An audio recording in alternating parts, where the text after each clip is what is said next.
بسم اللہ الرحمن الرحیم۔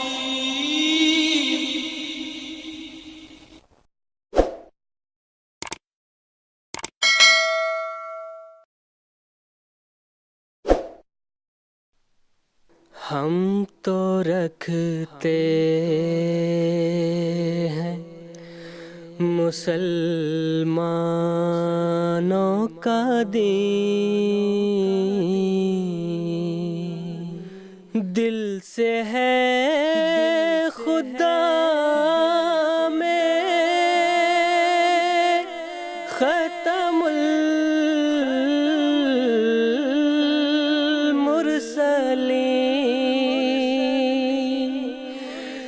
دل سے ہے خدا میں ختم المرسلین،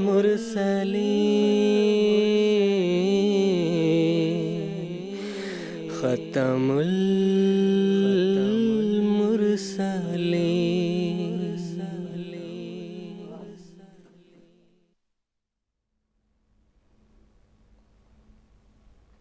ہاں جی، السلام علیکم ورحمۃ اللہ وبرکاتہ۔ بھائی صاحب، آپ کا پروگرام بہت مفید ہے، خاص طور پر تبلیغ کے لیے۔ اللہ تعالیٰ لوگوں کو ہدایت دے۔ آج اس کا سوال یہ ہے جی، حضرت مسیح موعود علیہ السلام نے روحانی خزائن جلد 21 صفحہ 37 پر تحریر فرمایا ہے کہ آریہ دھرم دہریہ مذہب کے بہت قریب ہیں، یعنی اللہ پر یقین نہیں۔ پھر توبہ کے قبول نہ ہونے کے عقیدے نے ان کو برباد کر دیا ہے۔ علماء کرام سے عاجزانہ درخواست ہے کہ ایسے لوگوں کا کیا علاج ہے، ان کو تبلیغ کیسے کی جائے؟ برائے کرم وضاحت فرما دیں۔ کیا سائنس کی نئی ایجادات ان لوگوں کی مدد کر سکتی ہیں؟ اس بارے میں آپ بہتر جانتی ہیں، کیونکہ قرآن شریف نے بار بار سائنس پر توجہ دینے کا ذکر فرمایا ہے۔ جزاکم اللہ و احسن جزا۔ جزاکم اللہ جناب، شکریہ۔ محترم مولانا محمد حمید کوثر صاحب سے درخواست ہے۔ بات یہ ہے کہ یہ سائل جو سوال کر رہے ہیں کہ آریہ دھرم دہریت کے بہت قریب ہے، اللہ پر یقین نہیں، توبہ نہیں۔ بڑے ادب سے عرض ہے کہ اس تعلق سے تھوڑی سی تفصیل سے میں بات کروں گا تاکہ یہ بات کھل جائے گی۔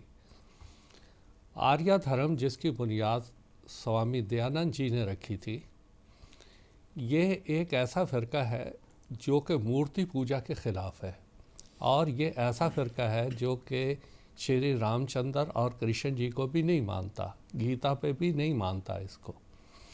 ان کا ایک مخصوص عقیدہ یہ ہے کہ اللہ تعالیٰ، جس کو یہ ایشور کہتے ہیں، ایشور، آتما یعنی روح، اور جسم جو اجسام ہیں، یہ انادی ہیں، یہ ابد سے ہیں اور آخر تک رہیں گے۔ یہ جو تین چیزیں ہیں یہ موجود ہیں۔ ایشور کا کام کیا ہے کہ ایک آتما کو لینا، ایک جسم میں ڈال دینا اور دنیا میں بھیج دینا۔ اگر تو اس کے کرم اچھے ہوں گے، اگر اس کے اعمال اچھے ہوں گے، تو پھر دوسری دفعہ وہ کسی اچھی جون میں آ جائے گا، انسانی جون میں آ جائے گا۔ 1,84,000 جونوں میں سے گھومتا گھماتا آخر اس کے اوپر مکتی کا دروازہ کھلے گا۔ یہ ان کا ایک عقیدہ ہے۔ حضرت مسیح موعود علیہ السلام نے اپنی کتابوں میں اس فرقے کو سمجھایا کہ ایک طرف تو تم ایشور کو سرب شکتی مان کہتے ہو، یہ کہتے ہو اللہ کو سب طاقتیں حاصل ہیں، جبکہ اللہ تعالیٰ کسی کا گناہ معافی نہیں کر سکتا، کسی کی توبہ ہی قبول نہیں کر سکتا، بلکہ اس کا کام تو یہ ہے کہ کرموں کے مطابق ایک روح کو لیا، دوسرے جسم میں ڈال دیا، اور دوسرے جسم سے روح نکالی، تیسرے میں ڈال دیا۔ اتنا کام ہے۔ اگر اس کو معاف کرنے کی طاقت نہیں، اس کو یہ اختیار ہی نہیں کہ وہ کسی کی توبہ کو قبول کر لے، کسی پہ رحم کر لے، تو یہ تو ایک انسان کو دہریت کے قریب لے جائے گا، اللہ تعالیٰ سے ایمان اٹھ جائے گا اس کا۔ تو حضرت مسیح موعود علیہ السلام بار بار جو بات سمجھا رہے ہیں وہ یہ سمجھا رہے ہیں کہ یہ عقیدہ غلط ہے۔ اللہ تعالیٰ خالق کل ہے، اللہ تعالیٰ مالک ہے، اللہ ہے، وہ اعمال کا حساب ضرور لے گا، لیکن اس کے ساتھ وہ مالک ہے جس کو چاہے وہ معاف کر دے، جس کی وہ تواب ہے، وہ توبہ قبول کرنے والا ہے، وہ رحمان ہے، وہ رحیم ہے، وہ اس کی رحمت ہر چیز پہ واسع ہے۔ یہ اسلامی عقیدہ حضرت مسیح علیہ السلام نے دنیا کے سامنے پیش کیا کہ جو عقیدہ آپ دنیا کے سامنے پیش کر رہے ہو یہ آج کے دور کے انسان کو اللہ تعالیٰ سے دور لے جائے گا اور الحاد کے گڑھوں میں ڈال دے گا۔ جو عقیدہ اسلام اور جو مسیح موعود علیہ السلام پیش کر رہے ہیں یہ لوگوں کو اللہ سے قریب کرے گا اور اللہ تعالیٰ پر ان کا توکل بڑھے گا۔ وہ یہ سمجھیں گے کہ اللہ تعالیٰ جو ہے ہمارے گناہوں کو معاف کر دے گا۔ مثال کے طور پہ حدیث میں وہ بار بار ذکر آتا ہے کہ ایک آدمی تھا، اس نے 99 قتل کیے۔ 99 قتل کرنے کے بعد جس وقت وہ ایک بزرگ کے پاس گیا اور جا کے کہنے لگا کیا میری توبہ قبول ہو سکتی ہے؟ اس نے کہا 99 قتل کر کے آیا ہے اور اب تیری توبہ قبول ہوگی؟ کبھی نہیں ہوگی۔ اس نے اس کو بھی قتل کیا اور 100 پورے ہو گئے۔ پھر ایک اور بزرگ کے پاس گیا، پوچھا میری توبہ قبول ہو سکتی ہے؟ اس بزرگ نے کہا توبہ میں کوئی بات حائل نہیں ہو سکتی، اللہ قادر ہے، قدیر ہے، مالک ہے، تو وہ فلاں زمین میں چلا جا، وہاں پہ اللہ کے نیک بندے ہیں، ان میں رہ اور اللہ تیری توبہ کو قبول کرے گا۔ وہ جا رہا تھا اور کہتے ہیں کہ رستے میں ہی اس کو موت آ گئی۔ تو اس وقت فرشتوں میں یہ ایک تمثیلی بات ہے، فرشتوں میں آپس میں یہ مسئلہ پیدا ہو گیا کہ یہ تو اس زمین سے زیادہ قریب تھا یا اس زمین سے زیادہ قریب تھا، بہرحال وہ اس زمین سے زیادہ قریب تھا، اس لیے جو رحمت کے فرشتے تھے وہ اس کو لے گئے۔ تو اسلام تو اس خدا کو پیش کرتا ہے کہ وہ انسان گناہ میں کتنا ہی بڑھ گیا ہو، اگر سچے دل سے وہ توبہ کرتا ہے اللہ تعالیٰ اس توبہ کو قبول کر لیتا ہے۔ لیکن یہ جو عقیدہ آریہ سماج کا ہے وہ کہتے ہیں ایسا نہیں ہو سکتا۔ یہ بات غلط ہے جو حضرت مسیح علیہ السلام نے ویدوں سے بھی ثابت کر کے بتائی اور قرآن مجید سے بھی ثابت کر کے بتائی۔ جزاکم اللہ تعالیٰ حسن جزا۔ ایک اور ٹیلی فون کالر ہیں اس وقت ہمارے ساتھ، بنگلہ دیش سے مکرم عارف الزمان صاحب، ان کو بھی اپنے پروگرام میں شامل کرتے ہیں اور ان کے ساتھ بات کرنے کی کوشش کرتے ہیں۔ السلام علیکم ورحمۃ اللہ عارف الزمان صاحب۔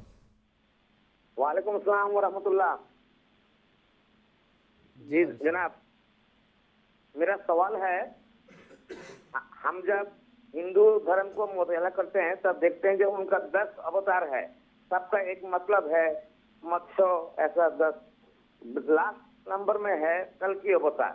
اس کلکی کا مطلب کیا ہے اور پنرجنم ان کے دھرم میں کب سے آیا، اس کا پس منظر کیا ہے؟ ٹھیک ہے جناب، جزاکم اللہ، شکریہ۔ محترم مولانا محمد حمید کوثر صاحب سے درخواست ہے۔ بات یہ ہے کہ ہندوؤں کے جو اوتار ہیں پچھلے ایک پروگرام میں تفصیل سے بتا چکا ہوں، یہ 12 اوتار ہیں ان کے، اور یہ سارے وشنو کے اوتار کہلاتے ہیں۔ ان کے یہاں بھی اللہ تری مورتی کہا جاتا ہے اس کو، برہما وشنو مہیش۔ جو اوتار آ رہے ہیں اب تک جس کی یہ تفصیل بتا رہے ہیں وہ وشنو کے اوتار ہیں۔ رام چندر جی بھی وشنو کے اوتار ہیں اور کرشن بھی وشنو کے اوتار ہیں۔ برہما کے اوتار کیوں نہیں ہے یا شنکر کے مہیش کے اوتار کیوں نہیں ہے یہ اللہ تعالیٰ ہی بہتر جانتا ہے۔ اب یہ جو کلکی اوتار ہے، بات یہ ہے کہ ان کے اندر زمانے 4 زمانے پائے جاتے ہیں۔ ایک تو ہے ست یگ کا زمانہ، ست یگ کے بعد آتا ہے دوآپر کا زمانہ۔ دوآپر کے زمانے میں رام چندر جی تھے اور یہ ہزاروں سال پہ محیط ہوتا ہے یہ زمانہ۔ اس کے بعد تریتا کا زمانہ آتا ہے۔ تریتا کے زمانے میں شری کرشن جی مہاراج کا وجود ہوا۔ اب کیونکہ کل یگ کا زمانہ تھا، کل یگ میں انہوں نے کہا کہ کل کی اوتار آئیں گے، ایسے اوتار جو کہ پھر دنیا کو توحید پر لائیں گے اور ان کو ایک اکٹھا کریں گے۔ تو یہ ان کے اندر ایک عقیدہ چلا آ رہا تھا۔ آج جتنی بھی آپ ہندوستان میں آج کل اخباریں پڑھ لیں، ان کے بھجن سن لیں، ان کے گیت سن لیں، خاص طور پہ جنم اشٹمی کے موقع پر، رام نومی کے موقع پر خاص طور پہ یہ بلا رہے ہوتے ہیں، وہ کل کی اوتار تم آ جاؤ، پھر دنیا کا سدھار کرو۔ لیکن ان کی نظر اس طرف نہیں جاتی کہ جو آنے والا تھا وہ آ چکا۔ بالکل مسلمانوں کی طرح ان کی حالت ہے، وہ بھی ان کی توقعات کے مطابق نہیں ہے، اس لیے وہ اس کو قبول نہیں کرتے ہیں، اور یہی حال ان کا ہے۔ تو کل کی اوتار جس نے کل یگ میں آنا تھا، اور سورداس جی نے اس کے بارے میں بڑی پیشگوئی کی ہوئی ہے کہ اس زمانے میں دشت کو ایسے کاٹے گا جیسے کیٹ مرے، اور اس کو انہوں نے یہ بھی پیش گوئی کی تھی کہ چاند اور سورج کو گرہن لگے گا، چنانچہ وہ گرہن لگا حضرت مسیح موعود علیہ السلام کے زمانے میں، اور اس کے بعد طاعون پھیلی اور حضرت مسیح السلام کی صداقت ظاہر ہو گئی۔ یہ جو پنرجنم کا عقیدہ ہے ان کا، ابھی میں اس کی کچھ تفصیل بتا چکا ہوں۔ ان کا عقیدہ تناسخ ارواح ہے۔ یہ بھی پھر ایک عجیب سا مسئلہ ہے کہ ان کے اندر بھی بہت سے فرقوں کے الگ الگ ہیں۔ ایک تو بالکل ہماری طرح عقیدہ رکھتا ہے کہ جس انسان کے اعمال اچھے ہوں گے وہ سیدھا سورگ میں جائے گا یا نرک میں جائے گا۔ سورگ اور نرک کا عقیدہ بھی ان کے اندر پایا جاتا ہے۔ لیکن ایک دوسرا طبقہ ایسا ہے، وہ یہ کہتا ہے کہ نہیں، اگر کسی کے اچھے عمل ہوں گے تو وہ انسان کے جون میں آئے گا، اگر اس کے عمل اچھے نہیں ہیں تو وہ کسی دوسری جون میں آئے گا، اور اس طرح 1,84,000 جونوں کے چکر میں پھولتا گھماتا آخر پھر اس کا موکش ہوگا، پھر اس کی مکتی ہوگی، اور اس کے بعد پھر وہ جنت میں جائے گا یا جہنم میں جائے گا۔ یہ ان کا پنرجنم کے بارے میں عقیدہ ہے۔